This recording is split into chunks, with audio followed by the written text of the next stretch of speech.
Hey, today we're coming from Bill Lloyd's basement studio. Bill, how are you? Hi, Dave. Good to see you. Good to see you, sir. You've had an interesting life. You've had success as a commercial artist, musicologist. You've recorded and toured with a lot of great people. You've written hit songs. How do you make that all work, Bill? Tell us the secret. Well, I grew up loving music, and so learning to write and play, in bands, playing in bands, and then learning to write songs along the way, doing original material, eventually took me to Nashville in 1982, and within a few years I'd gotten a publishing deal. But all the different things I do in life, or all the decisions I've made that have led me down alternate paths, have all sort of came naturally because I'm still a music fan, and when the opportunities were there, I kind of leapt at the chance to do something different. Yeah. And when there weren't opportunities there, I always sort of fell back on the idea that I was a songwriter and a performer, and I could make my own records, and I've always done that as well. Yeah. So your solo career, you are a power pop. That's what people like to call it. I have a love of that 60s melody and big beat kind of stuff, and so if you love the Who, the Kinks, the Beatles, the Stones, all that era of music, you tend to get thrown into that spot of kind of retro pop rock place, and I don't mind that at all, except that so much of what comes out of that is really so much of an imitation that it doesn't become much on its own. And my favorite stuff in that is in that kind of spot, which can be anything from Crowded House to Marshall Crenshaw or whoever, kind of use that as a basis, and then they move on from there, and there's some really solid songwriting in there, and that's kind of where I try to come from. Along those lines, I've noticed that along the way you've been fortunate enough to play with people that you've admired and liked on their records. That's been one of the biggest thrill of all. Yeah. Cheap Trick. I saw Ringo on there. Well, I wasn't in the studio with Ringo. I was in the studio with Buck Owens, which was a thrill in and of itself. And I got to play acoustic and electric overdubbing over what was there. I never met Ringo. So, yeah. But if you get a Ringo CD that has, I think it was called Photograph, like the best of Ringo or something like that. There's my name in there, and that thrills me to no end. How about Cheap Trick? Can you tell us how that? Well, Tom Peterson, the bass player for Cheap Trick, moved to Nashville years ago, and we got to be friends and started writing songs. But and then I ended up playing with them later when they did Sgt. Pepper with orchestra, and it was a live thing at the Hollywood Bowl. We did it 2 years in a row there, and then took it to Las Vegas. It's very exciting getting to play Beatles songs with Cheap Trick. Yeah. That was fun.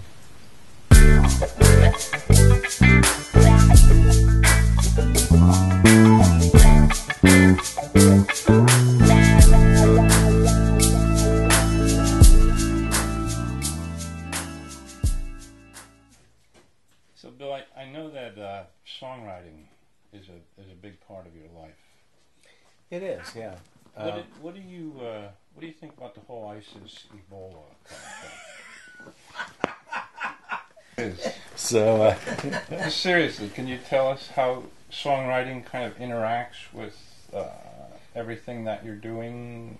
How it serves you? I started writing songs when I was about 12 years old, and in an effort to kind of, everybody wanted to be the Beatles back when I was right in that age group that they were bigger than everything. Actually, I'd seen Ricky Nelson on the end of Ozzie and Harriet, and that was actually the first record. In fact, look behind you right there.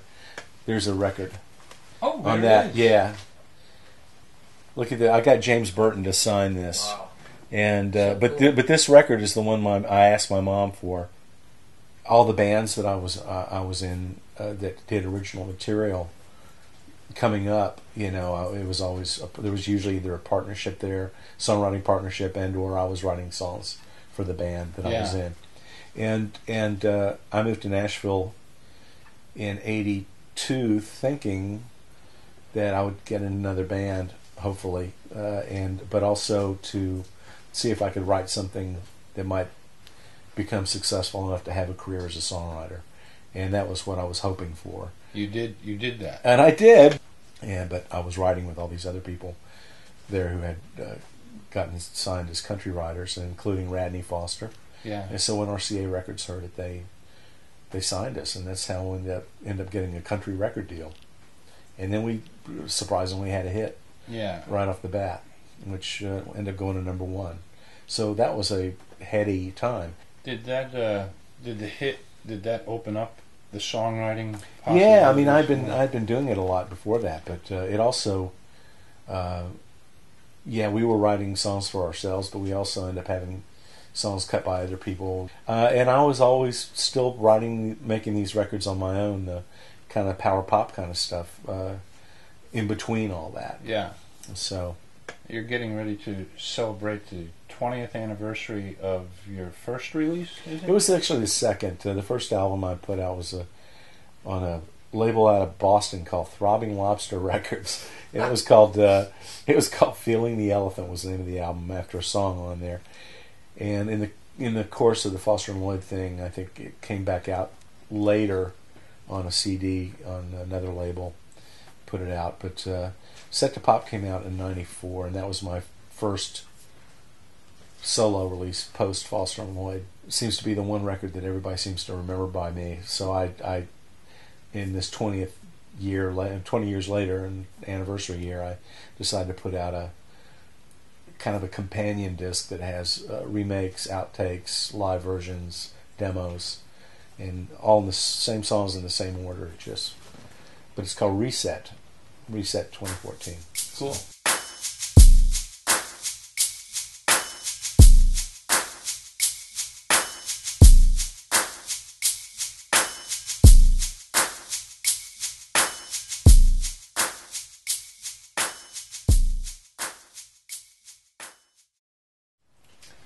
Bill, over the years you've done some wonderful work for the First Amendment Center with the Freedom Sings program. Mm-hmm.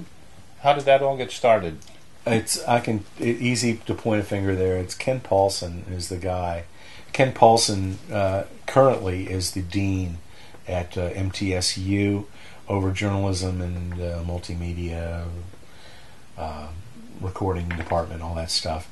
But he was also the editor of USA Today for about 8 years, and a long-time journalism guy, a long-time lawyer. And he called me later, and he wanted me to get involved, see if I could help him do something that he was talking about mixing a program where he had this sort of script outline of a presentation to talk to schools and other newspaper organizations about the importance of the First Amendment, but also somehow working music into it. And so for the last 17 years, really, we have been doing this program called Freedom Sings, and it's like a history lesson punctuated with popular songs. Wasn't there something about songs that have been banned from? Yeah, well, it started off being just banned and censored, but also it was about songs that have social significance, So it's not necessarily everything's banned. Sometimes they're just songs that reflect social change. I've been lucky enough to be the music director for it for all this time, and sort of the point person for it, and it all came through my friendship with Ken.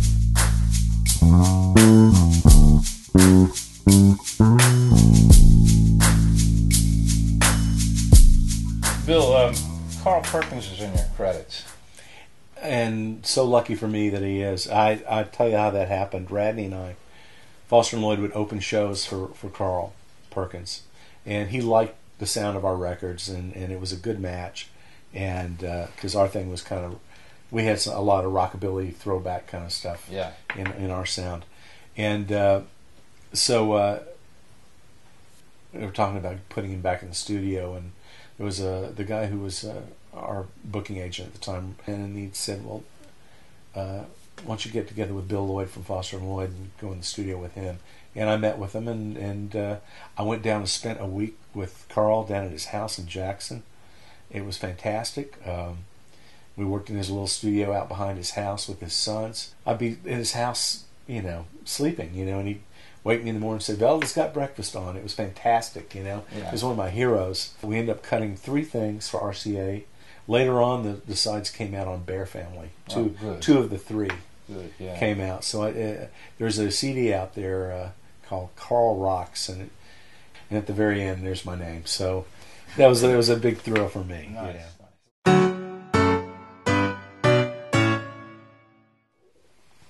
There's a couple of Englishmen that we need to talk about. Ray Davies. Big fan of the Kinks and Ray Davis, or Davies. I think he pronounces it Davis, and everybody else in the world pronounces it Davies, I believe. I got to play on one of his records through Ray Kennedy was producing a record for Ray here in Nashville. And Tommy Womack and I had cut a version of Picture Book, and Ray really liked that a lot. And when Ray came to Nashville the first time, Jim Pitt took him by what was the Slow Bar back at that time over in East Nashville. And so Tommy and I showed up with our guitars and did some of our songs. And then we just went and launched into a bunch of Kinks songs. And Ray was at the bar hoisting his mug and singing along with us, which was really great. Us doing Shangri-La right at Ray, and he was singing right back to us, and it was fantastic. I found out that Ray was looking for a guitar player, so I flew up to New York on my own dime just to go audition. And it was a glorious hour or so I spent at Ray's apartment in New York, just him and me in a room singing Kinks songs, and me playing, showing him stuff, and he made me sing some of my own songs at him. I saw Glenn Tilbrook from Squeeze, who another band I love. He came to Nashville to record. He did an album called Transatlantic Ping Pong, basically built around the band Dash Rip Rock. They needed somebody else to flesh it out, and I was asked to come in, not as a guitar player, but I ended up playing bass. But he's a phenomenal singer, guitar player, writer. Oh, I love Squeeze. Great guy.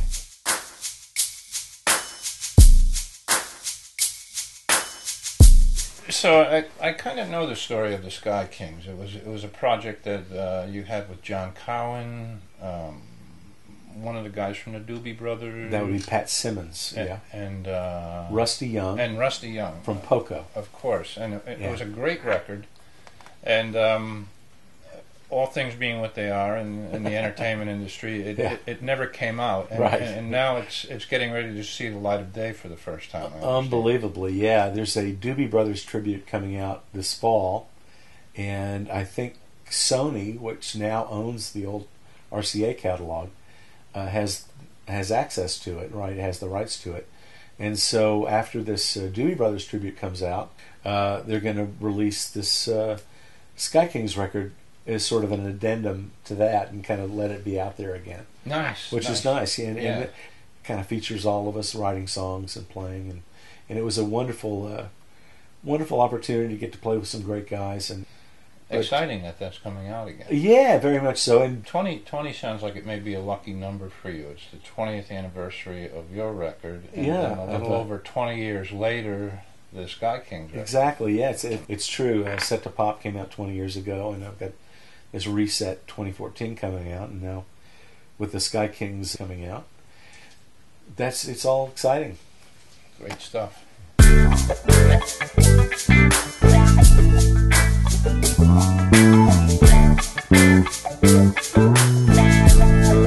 So, Bill, these were your two big records for RCA with Foster and Lloyd. We did 3, but these are our first 2 that were on RCA and that. This would be the first one then. Yeah. And then this one was called Faster and Louder with Llouder. We had Marshall Crenshaw came and played on this one too. And you know what was great when you were at Bug? Can we talk about when Dave was at Bug? Yeah. When I was even before I signed with Bug, you would always call me when somebody interesting came to town, and you could put me with people like Dwight Twilley, or Steve Wynn from the Dream Syndicate. I forgot all about that. Yeah, stuff. I mean, but you were the one who was the connection on all that stuff. Oh, thanks, Bill. So you never said no. I know, but I always end up writing with cool people that way. Yeah. Pat from the Smithereens. Oh, I forgot about Denizio. I forgot about that whole... Pat Denizio. And of course Marshall Crenshaw. I think you were the first guy to introduce us, and we got to be fast friends. And I noticed a record here by the great Dwight Twilley. Yeah, there's Dwight. And if I write with like someone like Randy Bachman, I got him to, sign some records, Yeah. Oh, I'm happy to do that, Most people are. George Marinelli even signed a record for me. No kidding. Yeah, I got him he could write. He does. He's just kind of a scrawl. Why is it taking so long? I'm hurt. Well, because we only got around to writing this year. That's true. Your most recent CD, Bill, is called Boy King of Tokyo, and I got it when it first came out. I was really impressed. I think it's a really powerful record, and I was pleasantly surprised to see how many instruments you played. You played bass and drums on most of it, if not all of it. Yeah, that's what I thought. But George, how it works these days with the Pro Tools being what Don't it is. tell them that. Wow, it's all one performance. Yeah, you can make people sort of think that you're brilliant at everything. But on the other hand, I do have a basis, having played drums. Was my first instrument, and same here. And so I know what you're going through. Yeah. And everybody wants to be a drummer. Everybody wants to be a drummer. Dave is a drummer. Yeah, Dave is a good drummer, and I don't know. I always played kind of everything. I was a bass player at 19 in a band, and so I had to learn how to sing and play at the same time. Right. Which is a very, as you know, it's not a easy thing. So it takes years. I kind of just wanted to have one of those records where I played everything, and on that particular record, I just wanted it all to be sort of a Bill Lloyd album, self-contained thing. Yeah, absolutely. Well, it's a good record. Everybody should buy it. Thank you. And you can find me always at BillLloydMusic.net. Plug. Shameless. Excellent. Bill, thanks for the hospitality. Thank you. You're a hell of a guy, and I sure appreciate your music. And Dave, you want to jump in here too? Now make sure you get down in the camp. Okay, this is great. Thank you, Bill. Thanks for talking to me today. Pal. Appreciate it.